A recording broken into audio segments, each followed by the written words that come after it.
to the world of the 86.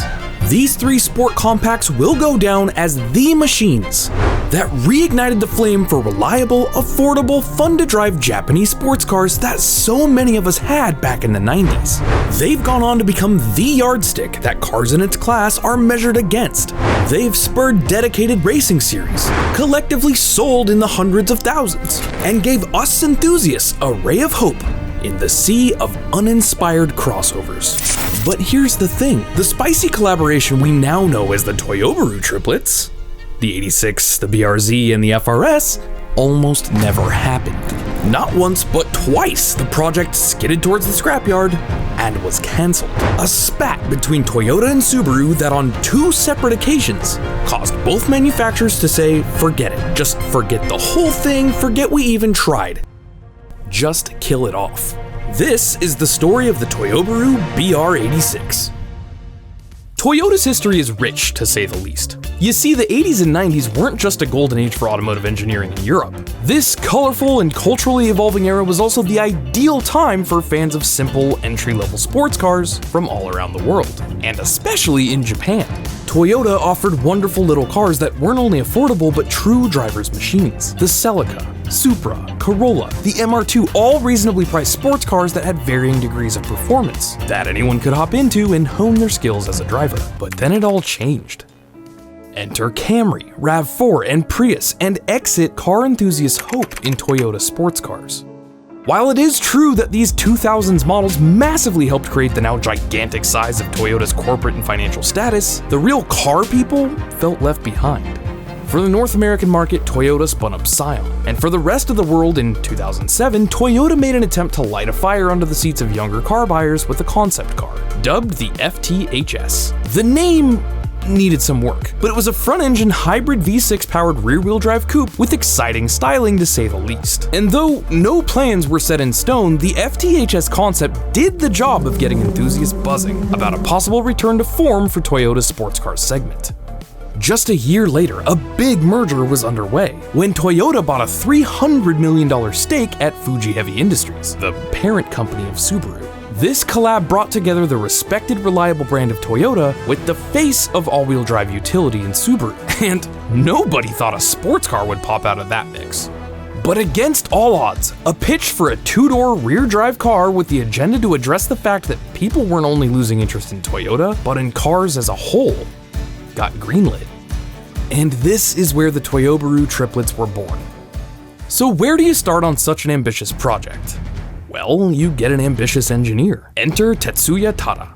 Tada had been a chassis engineer within the company for a couple decades at this point, and though his work at the time was specifically with minivans, Tada's ultimate dream, like many of us, was to build the perfect enthusiast machine. Among the team, there were several other chassis engineers, one of which was rumored to be absolutely obsessed with the famed Corolla AE86 of the 1980s, meaning that from the beginning, the new Toyota sports car was gonna be a lightweight champion, with a specialty in the handling department.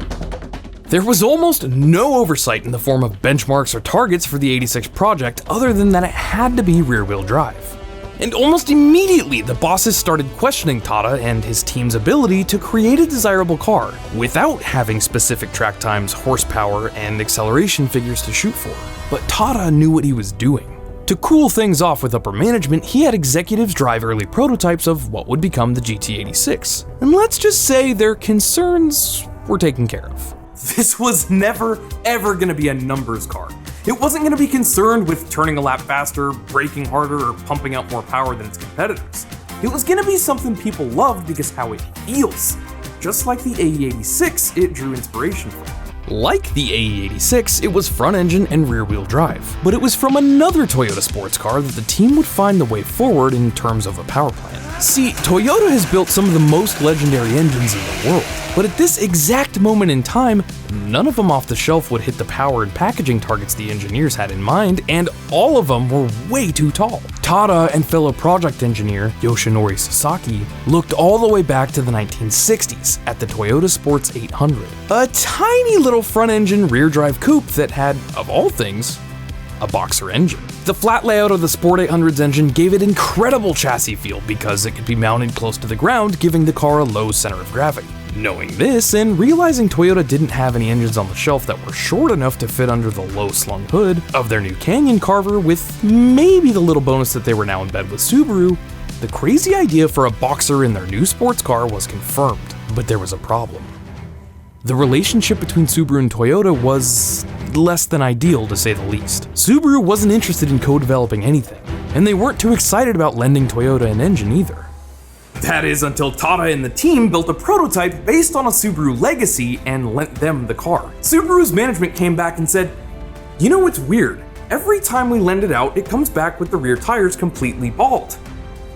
And just like that, the project was back on. But there was still a problem.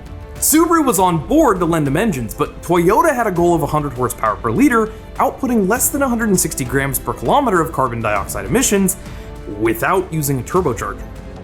To meet emissions goals, power levels dropped to just 60 horsepower per liter.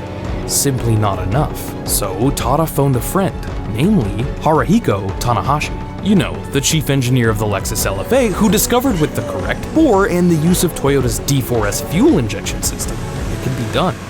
But Toyota would have to share the inner workings of it with Subaru. A system they'd spent millions of dollars developing, given away to a competitor for free? Well, that was never gonna happen. And it almost didn't. To add fuel to the fire, Subaru was adamantly against using direct injection in their engines, as they simply had never been able to make it work properly. Once again, the project was stalled.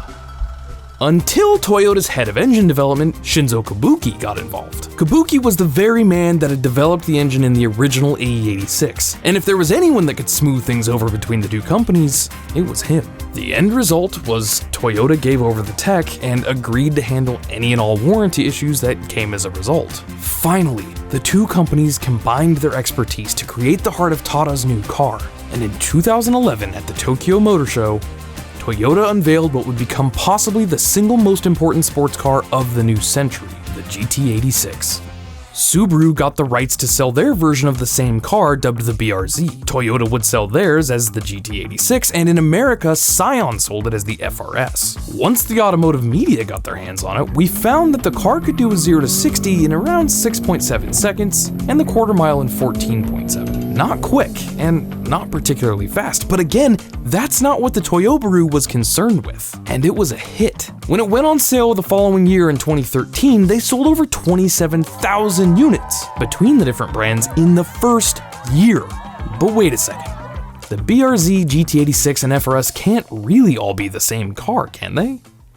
Well, yes, but no. They share the same chassis, engine, and basic parts from each other, and certainly look related, minus some brand-specific restyling, and they're all manufactured in a Subaru plant. But there were some tuning-related changes between the set that gave buyers their pick of the litter. The BRZ's suspension was slightly more tied down and leaned into the stable grip capabilities of the chassis, while the GT86 and FRS models favored a more playful and tossable setup that allowed drivers to really find the edge of the car's limits. And after just a few years of production, people were addicted. Its nimble little Prius spec tires, direct steering feel, and near perfect weight distribution meant this thing was predictable and an absolute riot in all the best ways. Not to mention the price was and is still attractive as hell.